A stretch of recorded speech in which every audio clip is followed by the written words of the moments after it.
نحمده ونصلي على رسوله الكريم اما بعد فاعوذ بالله من الشيطان الرجيم بسم الله الرحمن الرحيم رب اشرح لي صدري ويسر لي امري واحلل عقدة من لساني يفقهوا قولي. وَإِذَا سَأَلَكَ عِبَادِي عَنِّي فَإِنِّي قَرِيبٌ أُجِيبُ دَعْوَةَ الدَّاعِ إِذَا دَعَانِ فَلْيَسْتَجِيبُوا لِي وَلْيُؤْمِنُوا بِي لَعَلَّهُمْ يَرْشُدُونَ.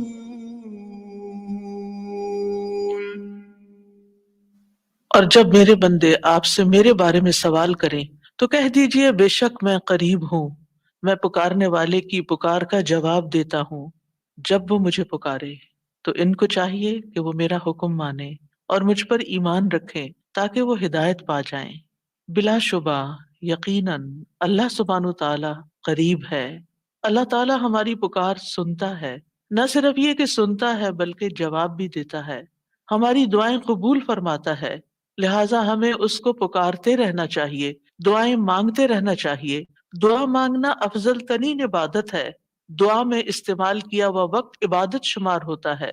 اور اگر ہم چاہتے ہیں کہ ہماری دعائیں قبول ہوں تو پھر ہمیں بھی اللہ تعالیٰ کے احکامات کو قبول کرنا چاہیے، اس کی باتیں بھی ماننی چاہیے اور اللہ تعالیٰ پر ایمان رکھنا چاہیے، بھروسہ رکھنا چاہیے، اعتماد کرنا چاہیے کہ وہ ہماری دعاؤں کو رائیگاں نہیں جانے دے گا بلکہ انہیں قبولیت کا شرف عطا کرے گا جیسا کہ اس کا وعدہ ہے، اور وہ اپنے وعدوں کے خلاف نہیں کرتا. اور اس طرح انسان صحیح راستہ پا جاتا ہے، زندگی کی مشکلات آسان ہو جاتی ہیں. سورۃ ہود میں اللہ تعالیٰ فرماتے ہیں فَاسْتَغْفِرُوهُ ثُمَّ تُوبُوا إِلَيْهِ إِنَّ رَبِّي قَرِيبٌ مُجِيبٌ. سو اس سے بخشش مانگو پھر اس کی طرف پلٹ آؤ، یقیناً میرا رب قریب ہے، قبول کرنے والا ہے. اگر ہم چاہتے ہیں کہ ہماری دعائیں قبول ہوں تو ہمیں ان چیزوں کو جو ہمارے اور دعاؤں کی قبولیت کے راستے میں حائل ہیں، یعنی ہماری اپنی غلطیاں، ہماری کوتاہیاں، ہماری خطائیں، ہمارے گناہ، ہماری نافرمانیاں، ان کو راستے سے ہٹانا چاہیے، ان سے توبہ بھی کرنی چاہیے، ان کو چھوڑ دینا چاہیے اور ان کی بخشش کے لیے اللہ تعالیٰ سے دعا بھی کرنی چاہیے. فَاسْتَغْفِرُوهُ ثُمَّ تُوبُوا إِلَيْهِ إِنَّ رَبِّي قَرِيبٌ مُجِيبٌ. رب تو دور نہیں، وہ تو قبول کرے گا، لیکن ہم بھی تو وہ کام کریں کہ جس سے ہماری دعائیں قبول ہو جائیں. دعاؤں کی قبولیت کے بارے میں ہم پڑھ رہے تھے کہ قبولیت بڑھ جاتی ہے جب ہم اللہ تعالیٰ کے سامنے اپنی حاجت پیش کرنے سے پہلے تسبیح کرتے ہیں، درود پڑھتے ہیں. جب ہم درود پڑھ لیتے ہیں تو پھر اللہ سبحانہ تعالیٰ ہم سے راضی ہوتا ہے. ارشاد باری تعالیٰ ہے ان اللہ وملائکتہ یصلون علی النبی یا ایہا الذین آمنوا صلوا علیہ وسلموا تسلیما. ابن مسعود کہتے ہیں جب کوئی آدمی اللہ سے سوال کرنے کا ارادہ کرے تو پہلے وہ اللہ کی ایسی حمد و ثنا بیان کرے جو اس کے لائق ہے، پھر نبی صلی اللہ علیہ وسلم پر درود بھیجے، اس کے بعد دعا کرے. اس طرح کرنے سے ممکن ہوگا کہ وہ کامیاب ہو جائے، یعنی اپنی مطلوبہ چیز کو پا لے، اس کی دعا قبول ہو جائے. حضرت علی رضی اللہ عنہ کہتے ہیں ہر دعا روک دی جاتی ہے یہاں تک کہ محمد صلی اللہ علیہ وسلم پر درود پڑھا جائے. یہ ان کے احساسات ہیں اور وہ سمجھتے ہیں کہ یہ درود ہی دعاؤں کو آگے بڑھانے والا ہے. مناوی کہتے ہیں کل دعاء محجوب، یعنی ہر دعا سے قبولیت روک دی جاتی ہے یہاں تک کہ دعا کرنے والا نبی صلی اللہ علیہ وسلم پر درود پڑھتا ہے. یعنی دعا اللہ کی طرف نہیں اٹھتی یہاں تک کہ اس کے ساتھ نبی صلی اللہ علیہ وسلم پر درود کو نہ ملایا جائے، کیونکہ درود دعا کی قبولیت کا وسیلہ ہے. ہم نے دعا کی اہمیت اور آداب میں پڑھا تھا کہ کچھ وسیلے ایسے ہیں جو جائز ہیں اور کچھ وسیلے ایسے ہیں جو درست نہیں ہیں. تو جائز وسیلوں میں سے ایک وسیلہ کیا ہے کہ ہم درود پڑھیں تاکہ ہماری دعا آگے بڑھے. دعا میں درود کی وجہ سے اللہ سبحانہ وتعالی ہماری ساری ضروریات کے لیے کافی ہو جاتا ہے۔ صحیح الترغیب والترہیب میں آتا ہے، ایک شخص نے عرض کیا، اے اللہ کے رسول صلی اللہ علیہ وسلم، کیا میں اپنی دعا کا تہائی یعنی 1/3 حصہ آپ پر درود پڑھنے کے لیے مقرر کر دوں؟ آپ نے فرمایا ہاں، اگر تم چاہو تو۔ اس نے کہا 2/3، 2/3؟ آپ نے فرمایا ہاں، اگر تم چاہو۔ اس نے کہا اگر میں ساری دعا درود کے لیے مقرر کر دوں؟ تو رسول اللہ صلی اللہ علیہ وسلم نے فرمایا پھر تو اللہ تمہاری دنیا اور آخرت کے غم و فکر کے لیے تمہیں کافی ہو جائے گا۔ اس کا یہ مطلب نہیں ہے کہ ہم پھر کوئی دعا مانگے ہی نہ، اس کا مطلب یہ ہے کہ زیادہ سے زیادہ درود پڑھیں۔ یعنی دعائیں تو ہم مخصوص وقت میں پڑھتے ہیں یا پھر جب جب کوئی ضرورت پیش آتی ہے، لیکن درود ہم ہر وقت پڑھ سکتے ہیں۔ یعنی ہماری روزانہ کی جو روٹین ہے، چلتے پھرتے اٹھتے بیٹھتے، کیونکہ کچھ لوگوں نے اس کے ساتھ بھی بڑی پابندیاں عائد کی ہوئی ہیں کہ بغیر وضو کے درود نہ پڑھا جائے، سر پہ دوپٹے کے بغیر درود نہ پڑھا جائے، راستے میں کہیں درود نہ پڑھے، ایسا کچھ نہیں ہے۔ دعا ہو، ذکر ہو، درود ہو، وضو کے ساتھ، وضو کے بغیر، راستے میں، سوتے جاگتے اٹھتے بیٹھتے، ہر جگہ پڑھ سکتے ہیں۔ صرف یہ ہے کہ نماز جو ہے وہ وضو کے بغیر نہیں ہوتی، وہ پوری طرح سطر ڈھانکے بغیر نہیں ہوتی۔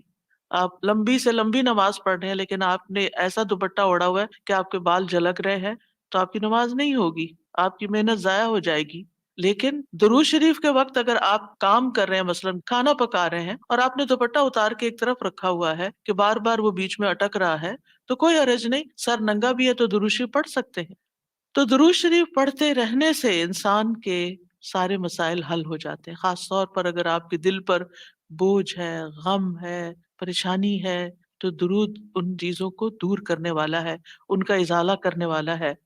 یہ دنیا اور آخرت کی خیر کو جمع کرنے والا ہے، کیونکہ اللہ تعالیٰ جس کو غم اور فکر میں کافی ہو جائے تو ایسا شخص دنیا اور آخرت دونوں کی پریشانیوں سے نکل جائے گا، کیونکہ نبی صلی اللہ علیہ وسلم نے درود کی فضیلت کیا بتائی کہ پھر اللہ تعالیٰ اس کو دنیا اور آخرت کے ہم و غم کے لیے کافی ہو جائے گا، یعنی پھر سارے معاملات آپ کے اللہ کے سپرد ہو جائیں گے۔ یعنی اذن یکفیک اللہ ما اہمک، تمہاری دینی، دنیاوی، اخروی معاملات، ہر چیز میں جو پریشانیاں ہیں انشاءاللہ وہ دور ہو جائیں گی۔ اس کی وجہ کیا ہے؟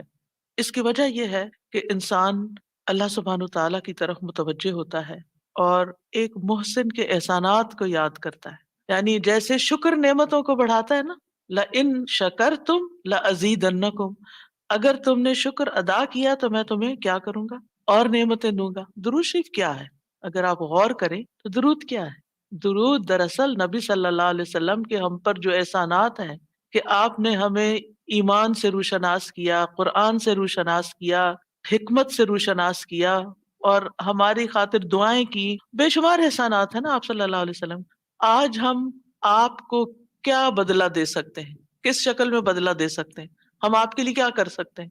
اب ہمارے والدین ہمارے ساتھ احسان کرتے ہیں تو ہم ان کی خدمت کرتے ہیں، ہم ان کو کچھ پکا کے دے دیتے ہیں، ہم ان کو کچھ کھلا دیتے ہیں، ہم ان کو کچھ گفٹ دے دیتے ہیں، یعنی مختلف طریقے سے ماں باپ کو خوش کرنے کی کوشش کرتے ہیں، چاہے انہیں ضرورت ہو یا نہ ہو۔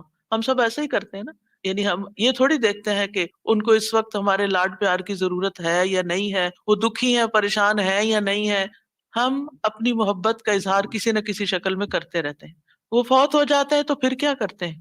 پھر ان کو وزٹ نہیں کر سکتے، ان کو دیکھ نہیں سکتے، ان کو کچھ دے نہیں سکتے، انہیں کچھ کھلا پلا نہیں سکتے، پھر ہم ان کے لیے بس صرف دعائیں کرتے ہیں یا صدقہ خیرات کر دیتے ہیں۔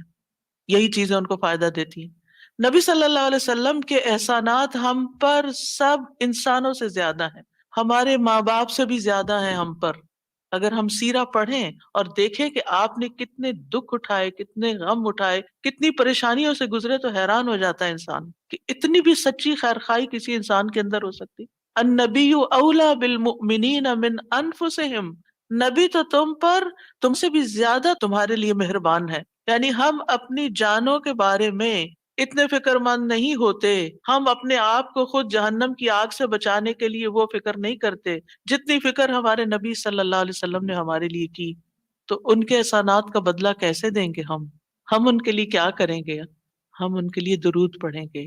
تو یہ درود کا پڑھنا آپ کے احسانات کا بدلہ تو ہم کہاں سے دے سکتے ہیں، لیکن اس کے جواب میں ایک شکریہ ادا کرنے کا انداز ہے، ان کی مہربانیوں کو اکنالج کرتے ہیں۔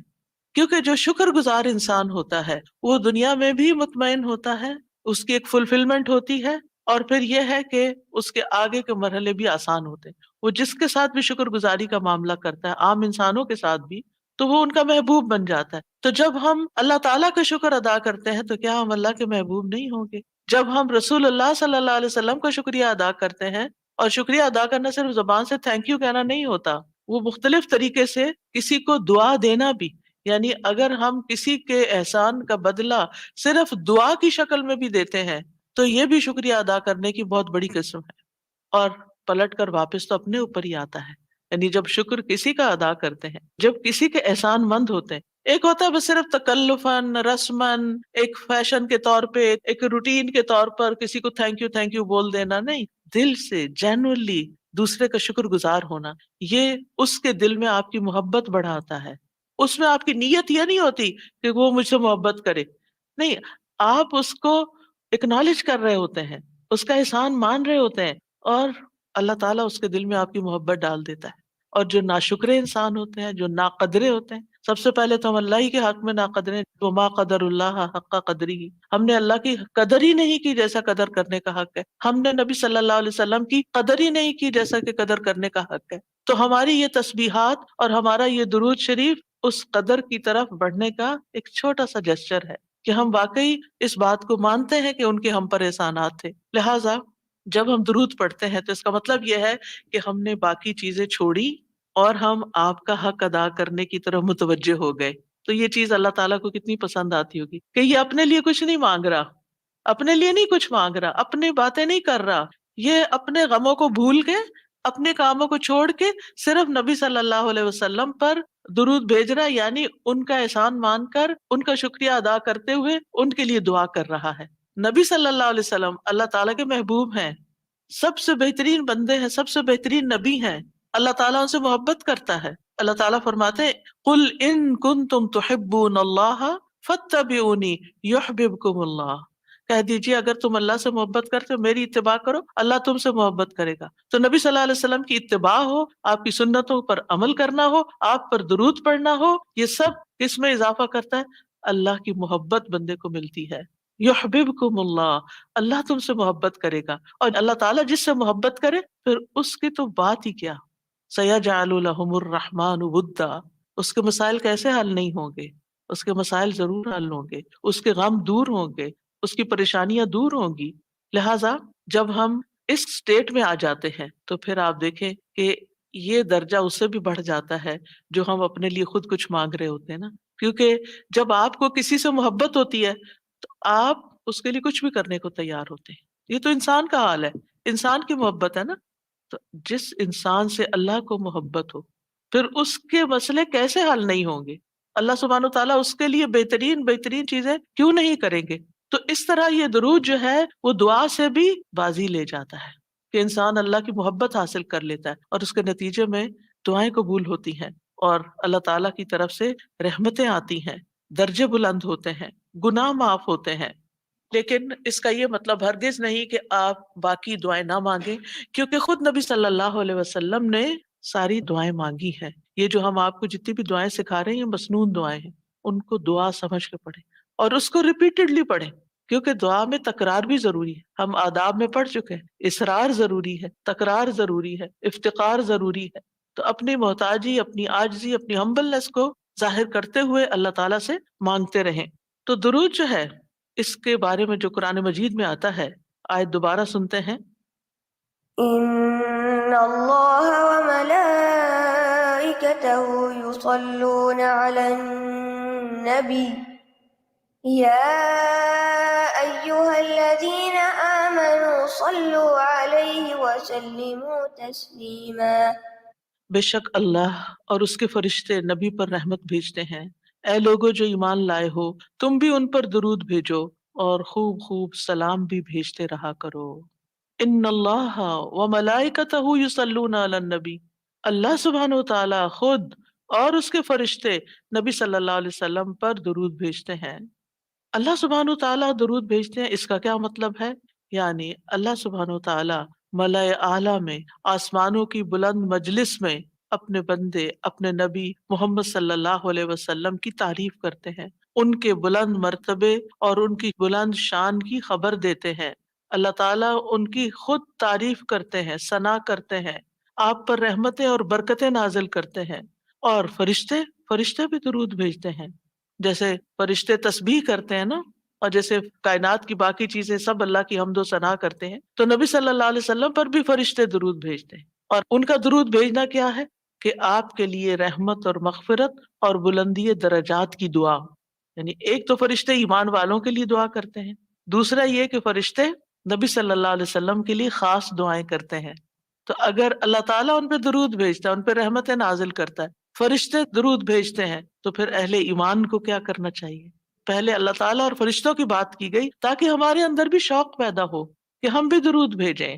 یا ایھا الذین آمنوا صلوا علیہ وسلموا تسلیما، کہ اے ایمان والو تم بھی آپ پر خوب خوب درود اور سلام بھیجو، صلاۃ و سلام بھیجو۔ یعنی پہلے آسمان والوں کی خبر دی گئی کہ فرشتے ایسا کر رہے ہیں، پھر زمین والوں کو حکم دیا جا رہا ہے کہ تم بھی ایسا کرو۔ قرطبی کہتے ہیں اس آیت کے ذریعے اللہ نے اپنے رسول کو آپ کی زندگی میں، یعنی رسول اللہ صلی اللہ علیہ وسلم کی زندگی میں اور آپ کی وفات کے بعد آپ کو شرف و مرتبہ بخشا ہے، اور آپ کے مقام اور مرتبے کو بیان کیا ہے کہ آپ کا کیا مقام ہے، تاکہ ہم ایمان والے اس مقام کو سمجھیں۔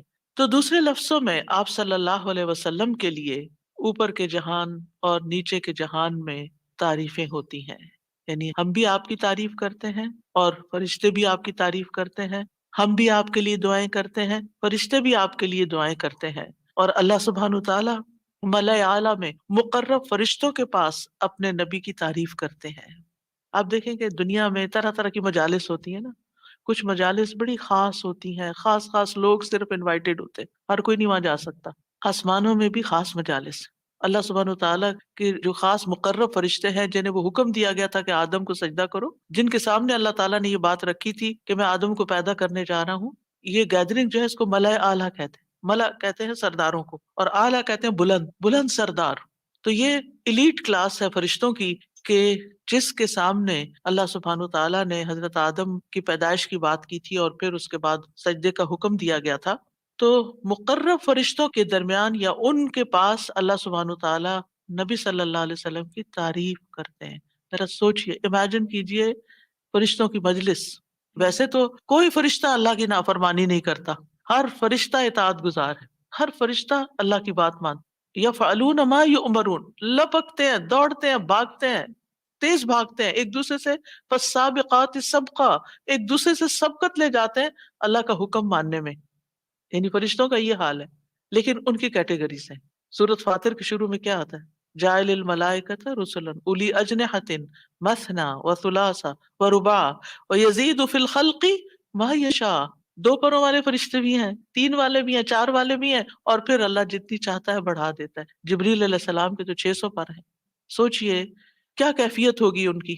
اور پھر جو حاملین عرش فرشتے ہیں، ان کی کندھے سے لے کے یہاں کان کی لو تک 700 سال کا فاصلہ ہے، اتنا عرصہ کوئی سفر کرتا رہے۔ اب آپ خود سوچیں کہ اتنے بڑے فرشتے ہیں وہ، ان کے سامنے اللہ سبحانہ وتعالی محمد صلی اللہ علیہ وسلم کی تعریف فرماتے ہیں۔ آپ کے مقام کا اندازہ کریں، کیا ہم نے قدر کی اپنے نبی کی؟ ہم کیا درود پڑھتے ہیں، ہم کیا تعریف کرتے ہیں، ہم کتنا جانتے ہیں آپ کو، ہم آپ کی سنت کو کیا سمجھتے ہیں؟ حدیث، یہ تو حدیث ہے، یہ قرآن تو نہیں ہے۔ استغفر اللہ، آپ نے دین کے مختلف چیزوں میں فرق کر دیا جس کو خود رسول اللہ صلی اللہ علیہ وسلم دے کر گئے تھے، آپ کس راہ پہ چل پڑے؟ تو آپ سوچئے کہ اللہ کے رسول صلی اللہ علیہ وسلم کی تعریف وہاں ہو رہی، راہ گزرتا بھی کوئی ہماری تعریف کر دے نا تو ہم ایسے بھول جاتے ہیں کہ بڑی چیز ہو گئے، ہم پتہ نہیں کیا بن گئے ہیں، اس کو بھی بہت کچھ سمجھتے ہیں۔ کبھی فیس بک پہ لگاتے ہیں یہ فلاں نے ہماری تعریف کی ہے، کبھی کچھ کرتے ہیں، کبھی کچھ کرتے ہیں تعریف۔ آپ سوچئے پھر ہم کیا ہے اور محمد صلی اللہ علیہ وسلم کیا ہیں جن کی تعریف اللہ تعالیٰ کر رہے ہیں اور وہ فرشتوں کی مجلس میں کر رہے ہیں، اس تعریف کا کیا کہنا؟ تو ایسے پیغمبر پر، ایسے نبی پر کیا ہم درود نہیں بھیجیں گے؟ کیا ہم ان کے لیے دعائیں نہیں کریں گے؟ اللہ سبحانہ تعالیٰ سے ان کے لیے وسیلہ نہیں مانگیں گے؟ تو صلات کا جو لفظ ہے، صلات کا لفظ اس کے معنی میں رحمت بھی ہے، ذکر خیر بھی ہے، دعا بھی ہے۔ رحمت ذکر خیر اور دعا.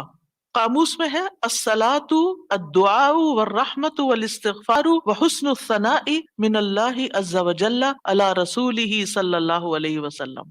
صلاۃ سے مراد دعا، رحمت، استغفار اور اللہ عز وجل کی طرف سے اس کے رسول کی تعریف ہے. یعنی درود کا یہ مطلب ہے، یعنی اللہ تعالیٰ کی طرف سے صلاۃ بھیجنے کا مطلب کیا کہ اللہ تعالیٰ آپ سے راضی ہیں اور آپ پر رحمت نازل کرتے ہیں. ٹھیک ہے، یعنی اللہ تعالیٰ آپ پر درود بھیجتے یعنی آپ پر رحمت نازل کرتے ہیں اور آپ سے راضی ہیں. ابن قیم کہتے ہیں نبی صلی اللہ علیہ وسلم پر اللہ کے صلاۃ بھیجنے سے مراد اللہ سبحانہ تعالیٰ کا آپ کی تعریف کرنا ہے اور آپ کی دیکھ بھال کرنا ہے اور آپ کے شرف کو ظاہر کرنا ہے اور آپ کی فضیلت اور حرمت کو ثابت کرنا ہے. اور فرشتوں کے صلاۃ بھیجنے کا مطلب کہ وہ دعا کے معنی میں ہے کہ وہ نبی صلی اللہ علیہ وسلم کے لیے دعا مانگتے ہیں. اور یہ بھی ممکن ہے کہ وہ اللہ سبحانہ تعالیٰ کے ساتھ مل کر نبی صلی اللہ علیہ وسلم کی تعریف کرتے ہیں کہ فرشتے بھی آپ کی تعریف کرتے ہیں. ابو عالیہ کہتے ہیں کہ معزز فرشتوں کا صلاۃ بھیجنا ان کا دعا کرنا ہے نبی صلی اللہ علیہ وسلم کے لیے. ابن عباس کہتے ہیں یصلون کا مطلب ہے وہ برکت کی دعا کرتے ہیں. یہ سارے معنی میں اختلاف نہیں ہے، یہ مختلف طریقے سے صلاۃ کے لفظ کو واضح کیا گیا، کیونکہ عام طور پر ہمیں لفظ درود کا بھی مطلب کوئی نہیں آتا ہوتا. یعنی کہ اگر کسی سے پوچھے درود کیا ہوتا ہے کچھ پتہ نہیں، بس ہوتا ہے درود. تو عربی میں درود نہیں کہتے، یہ فارسی کا لفظ ہے. عربی میں صلاۃ کہتے ہیں اور صلاۃ میں یہ سارے معنی آ جاتے ہیں جو میں عرض کر رہی ہوں. اور امت کو کیا حکم ہے کہ وہ آپ کے لیے دعا بھی کریں اور آپ کے حکم کی تعظیم بھی کریں. آپ کے حکم کو جو نبی صلی اللہ علیہ وسلم کا حکم ہے اس کو سب کے حکم پر فوقیت دیں، اس کو بڑا سمجھیں. ایک طرف ماں باپ کا حکم، ایک طرف رسول اللہ صلی اللہ علیہ وسلم کا حکم. اگرچہ اللہ سبحانہ تعالیٰ نے ہمیں ماں باپ کے ساتھ احسان کا حکم دیا ہے، ان کی بات ماننے کے لیے بھی کہا ہے، لیکن ان کے مقابلے میں اگر رسول اللہ صلی اللہ علیہ وسلم آ جاتے ہیں تو پھر ہمیں رسول اللہ صلی اللہ علیہ وسلم کی بات کو فوقیت دینی ہے، ترجیح دینی ہے، اہمیت دینی ہے. کیونکہ وہ شخص مومن ہی نہیں ہو سکتا جس کو نبی صلی اللہ علیہ وسلم اس کے والدین، اولاد اور سب انسانوں سے زیادہ محبوب نہ ہو جائیں. یہ ایمان کا کرائیٹیریا ہے. سارے انسانوں، چاہے کوئی کتنے بڑے بڑے اسکالرز ہوں، سائنٹسٹ ہوں، ریسرچرز ہوں، چاند پہ جانے والے لوگ ہوں، جو مرضی ہوں، جہاں رسول اللہ صلی اللہ علیہ وسلم کی بات آ گئی یہ بات سچی ہے. صدق اللہ و رسولہ، اللہ اور اس کے رسول نے سچ کہا ہے. صحیح اوتھینٹک حدیث سامنے آ گئی ہے، ایسا ہی کرنا چاہیے. ریسرچز کہتی ہیں شہد نہ کھایا جائے کیونکہ اس میں بہت سویٹنس ہے. نہیں، قرآن کہتا ہے کہ شہد میں شفا ہے. نبی صلی اللہ علیہ وسلم نے تجربہ کروایا تھا ایک شخص کو، وہ شہد سے پہلے بیمار ہوا تھا اور پھر اسی سے ہی وہ ٹھیک ہوا تھا جس کا پیٹ خراب ہوا تھا. ہمارا یقین ہے اگر شہد خالص ہے، شہد شہد ہے، کچھ اور نہیں، تو پھر اسی میں ہی شفا ہے. یہ ہو نہیں سکتا کہ جو بات قرآن کہہ دے اور جو بات نبی صلی اللہ علیہ وسلم کہہ دے پھر اس میں کوئی شک باقی رہے. کوئی شک نہیں. ہمیں اس شک کو دل سے نکالنا ہے. دو چیزیں ایمان میں خلل ڈالتی ہیں، شبہات اینڈ شہوات. کیونکہ جب ہمارے اندر ڈاؤٹس آ جاتے ہیں نا کسی چیز کے بارے میں تو پھر ہمارا یقین اٹھ جاتا ہے، پھر ہمارا عمل کمزور ہو جاتا ہے. اور اسی طرح جب ہماری خواہشات آگے آ جاتی ہیں تو پھر ہم لیزی ہو جاتے ہیں، ہم اپنی مرضی پسند کے محبوب کام کرنے لگتے ہیں اور دوسرے کاموں کو پیچھے کر دیتے ہیں، چاہے وہ ہمارے لیے زیادہ فائدے کی کیوں نہ ہو. ابن قیم کہتے ہیں ہمارا آپ پر صلات بھیجنا یہ ہے کہ ہم اللہ تعالیٰ سے مطالبہ کرتے ہیں، ہم اللہ تعالیٰ سے دعا کرتے ہیں اللہم کہ اے اللہ ہمارے نبی کی اور بھی زیادہ تعریف کریں اور آپ کی فضیلت اور شرف کو ظاہر کریں اور آپ کی تکریم اور اپنی قربت کا آپ ان کے لیے اظہار کریں. یعنی اے اللہ تعالیٰ آپ ان کو اور زیادہ محبوب بنا لیں اور زیادہ ان کو عزت دیں اور زیادہ ان کے درجے بلند کریں. اور یہ سچے دل سے تو دعا اسی کی ہوگی نا جو نبی صلی اللہ علیہ وسلم سے محبت کرتا ہوگا اور آپ کی اہمیت کو جانتا ہوگا. ان لوگوں کا درود کیا درود ہوگا جو نبی صلی اللہ علیہ وسلم کو وہ عزت اور مقام دیتے ہی نہیں جو واقعی ان کا ہے. کیونکہ جب تک کسی سے محبت نہ ہو تو اس کے لیے اس درجے کی دعا بھی نہیں ہو سکتی. چاہے دن میں کوئی 10 دفعہ آپ سے کہنا میرے لیے دعا کرو، آپ کریں گے، لیکن اس پیار سے وہ دعا نہیں نکلے گی جس پیار سے وہ دعا نکلے گی جس سے آپ کے لیے محبت. وہ نہ بھی کہے تو آپ اس کے لیے دعائیں کرتے رہتے ہیں. اور پھر یہاں پر اس آیت میں صرف صلات کی بات نہیں بلکہ کیا فرمایا؟ وَسَلِّمُوا تسلیما.